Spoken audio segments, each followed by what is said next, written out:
why do I think about Khomp instead to use the embedded AMD from the Asterisk?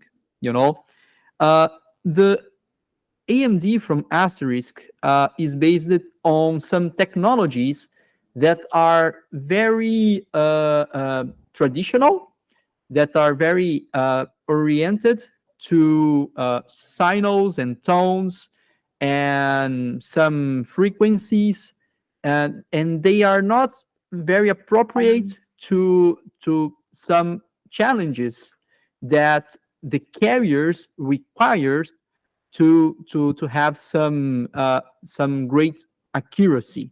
You know, Michael maybe can talk a little bit more about the AMD embedded on the Vicidial. Am I right? Yeah, it's actually even more simplified than that.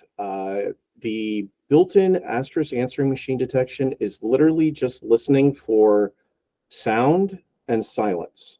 Sound it considers a word, and silence it considers, well, silence.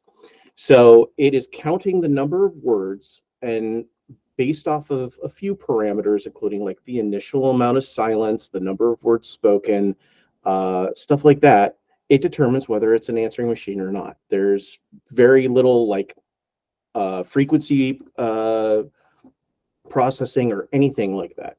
So it's based off of technology that, if I'm not mistaken, was developed by Dialogic in the 1980s to run in hardware on their hardware cards. That's it. So it's literally listening for just sound versus no sound. And it assumes that sound is a word. So if you're, for instance, connect through to something that's just playing a beep tone every few seconds, those beeps are considered words. So it does a really bad job of determining whether or not somebody is actually talking or if it's something else. And on top of that, it's listening for patterns and that sort of thing. And it takes a long time. And by long, I mean between 3 to 5 seconds. And it's very inaccurate. So, for instance, if you answer your phone with, "Hello, this is Michael. How can I help you today?" Like a lot of businesses will have trained their employees to answer the phone. The built-in Vicidial answering machine detection, and it's Asterisk answering machine detection, I should say, will determine that that person is actually an answering machine and treat them as an answering machine.